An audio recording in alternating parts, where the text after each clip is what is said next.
do apologize for the inconvenience. I don't know if it was technology issue or user error, but I am here now. My name is Sean William. I am coming live and direct from Oakland, California, home of the Golden State Warriors. We were looking great a few years ago, but now the team's looking trash. But it's not about that. It's about spoken word today. It's about the kids. It's about you guys today. It's about learning about spoken word. It's about what I do. It's about celebrating just being here today. So with that being said, I hope everybody can see me. Um, it is 6 o'clock my time, so I've been up early, just like you guys, but just different. So again, my name is Sean William. I come from Oakland, California. I am a spoken word artist. I am a workshop facilitator, writer, producer. Um, I love grilled cheese sandwiches. I'm just an all around cool dude. And today I'm here to help you guys. I'm bringing 5 of my friends who will be logging on a little bit later. We'll make sure that their log on credentials are great. But 5 of my friends, Prentice Powell from Oakland, California, Dr. Javon Johnson from Los Angeles, Jacob Mabry from Baltimore, Maryland, Breon from Baltimore, Maryland as well, and Rudy Francisco. Now, those names might not sound familiar, or they might sound familiar because teachers and administrators have given you links to watch what we're doing. And hopefully you guys can hear me. And if you guys have any questions or want to clap or have questions, send them in. If you have access to the chat, let me know. But these friends that I brought with me are phenomenal artists as well. They have been on numerous talk shows. There was a show called Versus and Flow. They traveled all across the country. You can check their IGs. Some of them have blue checks, so it makes them certified with hundreds of thousands of followers. And we are going to bring them to your living room, to your classrooms, to your areas, your work areas today to work on spoken word and what it means to us. Now, if you know what spoken word is, hopefully you guys know you've been updated on it. But if not, spoken word is an art form. It's there's poetry and there's spoken word. Well, what I do is I make poetry into a performance type art. And so I put my spoken word with my performance, and we call it spoken word poetry. I've been doing it for almost 20 years. I've been able to go on tour from individuals from Drake to Jill Scott and other artists that are probably way past your parents probably know who they are, but I won't insult you. You guys probably know who some of them are, especially Drake. But the fact of the matter is, spoken word has been able to take me all over the country, also taking me into your classrooms today. So it's an art form. I do not have, this is my job. This is my career. This is what I do full time. So it just shows that you can create a niche for yourself to have a job, to go on and do life. But before you can do that, you have to excel in school, because if there wasn't any school, I wouldn't be here and you wouldn't be able to see me and knowing what you're able to do. So today we're going to be working on workshop classes on dealing with adversity, struggles. How do you get over those hurdles? What obstacles have you guys gotten over or getting through, or what we can try to help you get through? Because my obstacles and struggles when I was in your grades, your classes, are totally different from the struggles that you go and the obstacles that you have. I could start off by saying I didn't have a smartphone, or there wasn't any social media back in the day. So that tells you how old I am, really old. So I know you guys have all kinds of obstacles and struggles that you might have to go through your everyday life in school. So we don't want to underchange that. Sometimes parents are saying you don't know what it is until you get to the real world. Well, there's a world within the world, and school can give you obstacles and struggles. So what we're going to do is give you tools. Recording in progress.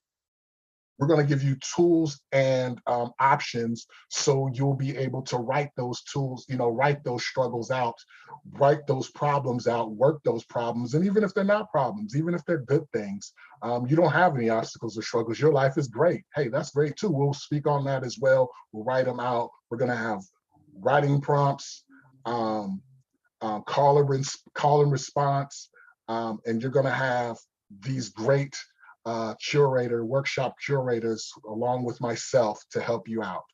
Are there any questions right now? I know that we've gone through a lot. I've given you 5 minutes. I'm going to give you 25 more minutes. And I want to also make sure that my partner in crime, Prentice Powell, will be able to log in soon. He'll be coming on in another 15 minutes. So I want to make sure that he's taken care of so he doesn't have to go through the struggles that I went through. Again, it might have been user error. I hope it wasn't, but I'm here now.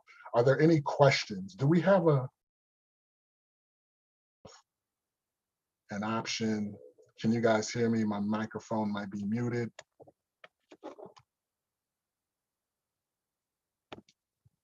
There we go.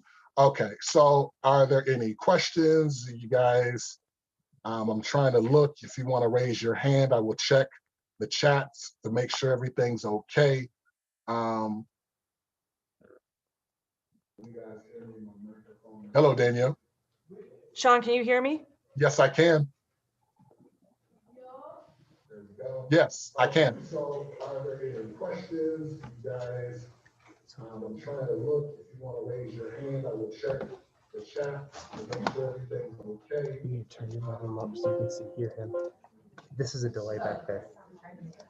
Hello, Daniel. Sean, can you hear me? Yes. Okay, so just to keep in mind the time, we've got about 20 minutes. So are we ready to do some spoken word performance? Sure, I'll be happy to do it. Just if anybody had any questions. If not, we'll get into it. So, ladies and gentlemen, all the talking is great and all that, but what is spoken word? What does it do? What does it sound like or whatever? Let's get into it.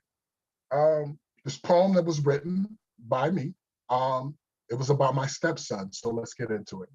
The first time that my son ever called me dad, I am not gonna lie, I was scared.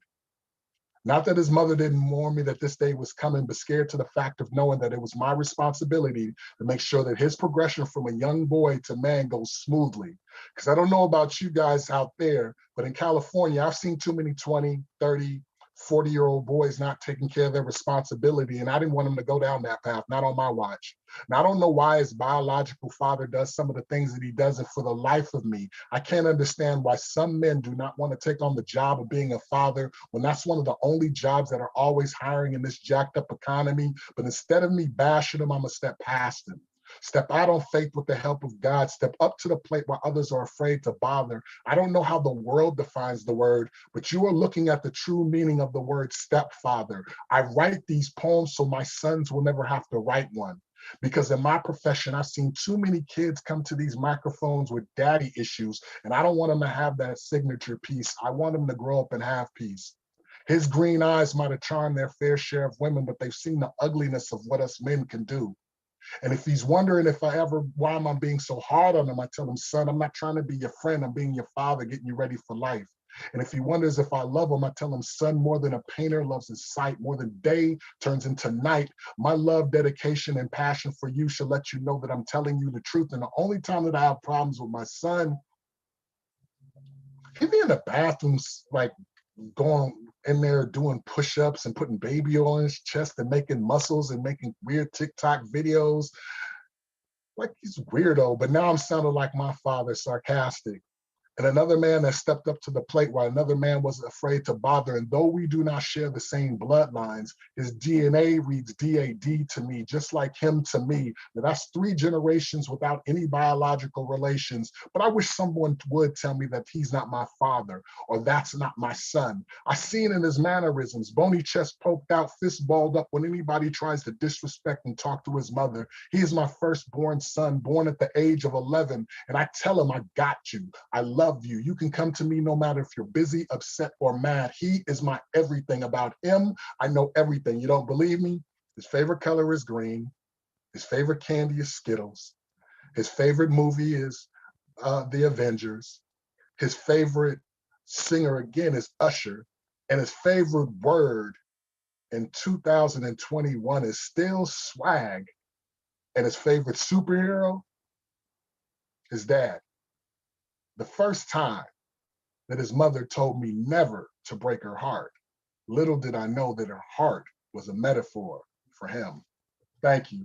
So that's what we talk about when we call spoken word. I wrote that poem for my stepson several years ago, just the relationship, how it built, how it became my stepson. So it's talking about from the aspect of a father stepping in, a man stepping in to become now a father to a child that wasn't biologically his, but the bond made it where it's biologically his. So, and not only that, I see a Q&A, hold on, questions, but and that son right now is now in he's in Atlanta, Georgia in college. So that bond was really great, taking us there. I see that I have some Q&A questions, but it's not allowing me to see them. See what's going on there. That was powerful. Thank you so much. Thank you. Thank you very much. Thank you very much. So, yeah, and it's just more or less of writing, writing from what you come from. So there's different kind of poetry, like I wanted to let you guys know. There's the poetry that you can have journal entry work, where you just talk about your day. There is poetry where there's sonnets and metaphors. There are haiku poems. And there are all kinds of poems, and there's spoken word performance poems is what I gave you. I wish that I could be we did get a late start on. I wish I could be with you guys right now, but I'm with you guys. Do we have this pandemic? How did you get into your starting spoken word? Good question. I'm looking at these questions while trying to get back to you. I got into spoken word from, I once was starting it with rap, so I was a rapper and doing things like that. And a friend of mine took me to a spoken word spot and just had me look at these artists and watch them, how they put their words together, and their words seemed more meaningful than the raps that I were putting together. So when I went home, I just started writing a whole bunch of journal entry pieces, just writing and getting those things together. And from there, I went back to the spoken word spot, and I was 17 years old, but I went back to the spoken word spot and just started performing, memorizing poems. I'm good at memorizing things, so I was putting poems together, talking about my upbringing, talking about what was going on in my environment, just talking about my feelings of being a teenage kid, just trying to understand things. And that just took me on when I went to college at UC Berkeley. I started joining poetry classes and things like that. And it took me on a national tour. And from then, I just worked on my writing more and more. What is one piece of advice for students who want to explore this genre as a form of creativity and self-expression? Good question. My thing is, be yourself. First and foremost, find out who you are. And we're always trying to find out who we are, and we're always evolving into hopefully being a better person. So tap into yourself, find your voice, find your struggle, your beauty, your excellence, your faults, your accomplishments, put all that into one and just write from there. Sometimes artists want to get in and they want to all of a sudden morph into a junior Prentice Powell or a junior, and I know you guys see this sometimes, there are rappers or singers nowadays, and a lot of them sound like the other one, or they're trying to be the next DaBaby or the next Drake or the next Nicki or the next Megan, or individuals like that. But what makes these artists great is to be yourself. Find out who you are, find your voice, and then project your voice. And that's what makes it better. There's no such thing as too many spoken word artists. There's not enough, but there are too many clones. So what I'd suggest is even living in life, if you weren't going down the path I went down in spoken word, and if you just wanted to be yourself, be your best self possible. Find your voice, find your lane, and stand in that truth. And you'll be the best person, you'll be the best spoken word artist, because nobody can do you better than you. But first, you got to know who you are first, if that makes sense. Next question. If I may ask, there are times where it was hard, and how would you overcome those hardships? Yes, very hard. I mean, there's only a handful of spoken word individuals who are making $1 million, $2 million, $3 multi-million living. It's not like being a comic or a rapper. There's a hard hustle that you have to do, and you have to get in these doors before you can be brought to a school like this, or go on tour with a Jill Scott, or open up for a Drake, or, you know, be at Radio City Music Hall. There's steps, and it is a struggle at times. And at one point, I was working a 9 to 5 and doing that. So anybody who knows how working a 9 to 5 and then trying to follow and create a career on the side, that's a lot of work, especially if you want to make sure that you're able to do your 9 to 5. But what made me overcome my obstacles is that I was so passionate about this career. It wasn't just, okay, I want to do it because I want to get stuff off my chest. It's also, I believe that I have a voice to give to kids at school like yourself, or just other individuals who are growing up in East Oakland, Harlem, Brooklyn, South Central Los Angeles, Baltimore, New Orleans. I just had a voice that I wanted to put out there for young Black and brown kids, for stepfathers, like the poem that I put out there, or just individuals as parents as itself, the messages that I wanted to put out. So I knew that I was put here for a purpose, to speak and be in front of individuals. So that helped me get over it. And then just surrounding myself around with good friends, people who were supportive but honest with me, not saying that all my poems were great, telling me this is where you can work, go to workshops like what you guys are going to be going to in a little bit. Just becoming a better artist all around helped me get over stage fright, adversity, everything. I'm going to get to these questions, so hopefully I'm answering them correctly. So what was your rapper name? Wow, you guys are in my business. What was my rapper name? Was, this is so embarrassing, but it was Shawnee Sean. My name is Sean Williams, so I went by Shawnee Sean. I just made it simple. Yeah, Shawnee Sean from Oakland. Shawnee Sean didn't last long. Thank God the Shawnee Sean was over with. We'll go to the next one. Has the spoken word genre had an impact on your general mental health or outlook on life? These are great questions. Yes. There was a time where I was going through some depression. That's what's being talked about a lot, mental health and depression. Yeah, so just even saying that, yes, there were some hardships. Spoken word was therapeutic for me. It really helped me get through some tough times. So writing through those processes of, I'm a child who was adopted, so I was adopted. I'm on, but I've been getting a message from Prentice who's trying to get on. So just to let you know, he's on, but he doesn't see a camera option. So anyway, and we'll get to him in a minute. But yes, the writing helped me get through a lot of obstacles, a lot of struggles, just family situation that was going through. I lost my grandmother to cancer. That was heavy on my mind because I'm really close to her. Just all these things, going into college. I played basketball for a year, and it just wasn't something I want to do. Just to let you guys know, you can't see me because all you can see is this up, but I'm 6'5", so I played basketball on the collegiate level for a year. I went to high school state championship. I've been playing basketball ever since I was 5 years old, and it was this ideology from family and friends that since you're tall, you're supposed to go and go to the NBA, but that wasn't my dream. My dream was just to be the best me I can be.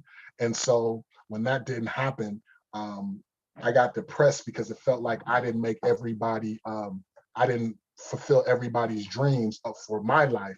And my life, come to find out that I did get to perform in front of thousands of people, but it wasn't with a basketball, it was with spoken word. So yes, if I'm answering the question correctly, yes, the mental health situation with my spoken word helped. I wrote a lot. I write every day.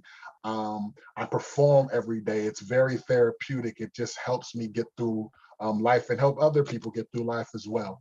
And sometimes I didn't even know. Sometimes I'll write a poem and I'm just thinking that it's helping me, and come to find out somebody's like, hey, I'm going through the same thing. So we're healing together. Do you have a TikTok or other social medias that we can share for your spoken word? Yes, you can go to a couple things. You can go to the YouTube page. my YouTube page, and that's at Sean William. And you can find all kind of video there, but go into social media accounts. We have my brother, Prentice Powell, that is just logged in as well. So say what's up to everybody, Prentice. Good morning, everybody. Good morning, good morning, good morning. Okay, so this is my brother in crime. I've known this man for almost 20 years. We had some technical difficulties. I had to take it for the team. So we started really at 6 o'clock our time. So we had like 30 minutes of a delay. It might have been user error, or it might have been social media, or not social media error, but it might have been technical difficulties. However, we're here now, we're making it happen. And so they're asking questions. I don't know if you're able to see the Q&As. I'll go ahead and, I'm not sure. You I'll might check. want to ask some, but while you're getting fixed up, I'm going to answer the question. You can also follow me, because you're asking about social media. You can follow me at I am SHAWN WILLIAM. So no S at the end. So I am Sean William. That is my Twitter. That is my Instagram. That is, if you want to follow me, kids probably don't even mess with Facebook. That's the old people's site, but you can follow me on Facebook. I don't have any silhouette challenges or busted challenges, so you don't have to worry about that, parents. Plus my knees hurt, that would hurt anyway, but yes, there's content on there. There's travels that you've seen. There's stuff with the apprentice and myself as well. And so I'm going to let Prentice come in hot. We're gonna let him do a poem because I did one, but let me tell you about this individual first. Like I said, I've known him for almost 20 years. This man he says that I'm his mentor, but there are things that I have learned immensely from this man. He is a loving father. He is a good friend. He is a dynamic spoken word artist. If you do not know about this man, that is your fault, and that is teachers' fault. That is the educational system's fault. He has toured with Jill Scott. He has been on Versus and Flow every season. He has been at Radio City Music Hall. He has viral videos with over millions of views. He needs his blue check. He needs his roses as well. But with that being said, my brother from another mother, Prentice Powell. Thank you, Sean. You know what's crazy? I got my blue check 2 days ago. You got your blue check? I didn't even tell you yet. Ah! Rightfully deserved. Good job. Appreciate it, bud. So, good morning, everybody. Hopefully you guys take the time to allow yourselves to write today, regardless of what group you're in. Everybody you guys are gonna work with are absolutely phenomenal. All we ask is that you just participate with an open mind and give it all you have. Some of you guys like writing maybe more than others, but the whole purpose is self-expression. The purpose is to cultivate a new craft and just learn how to express yourself in a different art form that you may not be used to. So just come into class with an open mind. I'm sure you guys will definitely enjoy it, but I'll go ahead and get a poem off for you guys, so I don't seem like somebody who's trying to teach you how to write, but doesn't know how to write. You know, sometimes we have people come into our classrooms. I used to have, I don't know if you guys have ever had this, but depending on where you live and where you're from, you have somebody come into your classroom and tell you how hard the streets are and how rough it is out there and tough, and stay focused in school. And you ask them where they're from, and they're from some suburb where there's absolutely no violence whatsoever. Then you're like, how are you going to tell me what the streets are like? So I always like to share a poem before I teach any type of writing, to let you know that I actually know what I'm doing. So, poem. I don't know much, but I do know what love is. I know emptiness. I know what it feels like to be trapped. I know what it means to be free. I know some of the world's most beautiful songs are ones that have never been sung. I know what it's like to stand on the edge of a cliff with fully functional wings, but clip confidence, scared that the impact of crashing into that glass ceiling will somehow hurt more than falling to the floor. Lord knows I need to jump. I know that we as men will blatantly lie to a woman's face just to protect their feelings. And I know that men aren't the only ones who could be scandalous. I know that God believes in far more than second chances. See, I've been to church with the devil sitting on my shoulders, and I swear to God, sorry, God, I swear it was so hard to stand up when they prayed. What I'm trying to say is I know pressure. I know the weight of the world rests on my tongue. Maybe that's why I'm so misunderstood. You know I've learned from some of my mistakes, and I know I have plenty more to make. I don't know much, but I do know I've lived long enough to know that I don't know anything. I know they don't like my skin. I know what it's like to experience hate, only to pray, forgive, and experience it again the very next day. I know you better keep your hands on that steering wheel until he asks for your ID. And if he lets you go, I know you better drop down to your knees. Thank God that you make it to see that next block, but I'm not dumb. I know I can still get shot by a cop around the corner. I know my skin isn't popular, but my culture is. I know I fear the day I have to explain racism to my kids after they've experienced it. I know cops who patrol Black neighborhoods should receive a welcome packet that consists of a pack of Skittles, an Arizona iced tea, and a jar of Black boy innocence. And I know with that gift God gave me, people will constantly judge me for my views. So I'm trying to get right with God, but I'm conflicted. I keep doing things while trying to read scripture, listen to TD Jakes on YouTube. And I know some of you Christians may judge me for that line too. I just hope you forgive me for my honesty. You know, the same way you ask God to forgive you for your lies. I know that somewhere in America, there is a mother reading a raisin in the sun, trying to distract herself from the struggle she's facing, trying to raise a son who can't seem to raise his grades, but knows how to raise a gun. I know she prays in between pages that he stays safe while she works late. And I know before she goes to work, she'll go in the kitchen, make him a hot plate, leave it on the stove, even though she knows she should be getting some sleep that's long overdue and much needed. And I know when he gets home, he won't eat. He's too full of sin to have a taste of heaven right now. So he'll leave it on the stove because he knows when she gets home, she's going to be hungry. And off that gesture alone, she will know there's still hope for him. I know it's hard raising a young Black boy in an old white world. I know I don't want to die. I know that God is the reason why I'm still alive. I don't know much, but I do know I've lived long enough to know that I don't know anything. Excellent, excellent. We have 4 minutes. I was given that we are going to immediately stop at 6:30 our time. Again, ladies and gentlemen, we're on West Coast time, so we're up a little early, but that's what we do for you guys. We have 3 more minutes. I want to ask you a question real quick within these 3 minutes. Prentice, what is the thing, what brought you to spoken word? And I know that's a lot within, but what got you to spoken word? It's simple. In high school, I did forensic speech and debate. So for you guys who don't know what forensics is, it's an oratorical competition, form of oratorical competition where there are different categories with dramatic interp, comedic interp. You have actual debate. So in high school, I learned how to articulate myself. When I was 21, a cousin of mine did a poem at the local library, and I was like, hey, let me go home and write a poem. I went home and wrote a poem, and a couple of weeks after that, I met you and started slamming and wrote a poem every week to join the same team that we were on. But it was inspired by a cousin of mine who did a poem at the library, and I just wanted to try it out.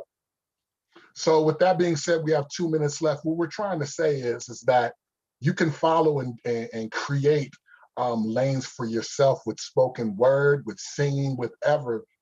One of the things that helps though is school. So if there wasn't any school going on, if you weren't in school, you wouldn't have these opportunities to be in these workshops that we're facilitating with you today. Prentice was talking about that he did forensics, that was at school. So those things give you the foundation to do what you want to do. So today we're going to have 5 of my good friends. You just met one of them, Prentice Powell. We're going to have 4 others come through, and we're going to give you the tools that we can to create these great poems. So thank you. We do apologize for the delay because we're 30 minutes late, but we're here now, and we're going to be with you all day and make sure that you guys have a good time, that you'll be able to speak your truths. And like I said, we're going to make it fun for you guys. So we appreciate it. Do apologize for the delay, but we're here now.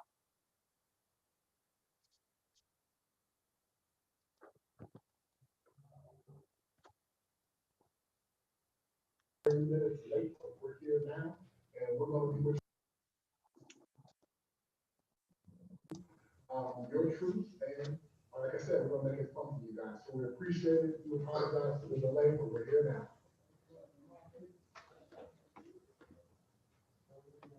Not sure if I'm lagging here, but I wanted to thank the artists again for taking their time, especially getting up so early on West Coast time.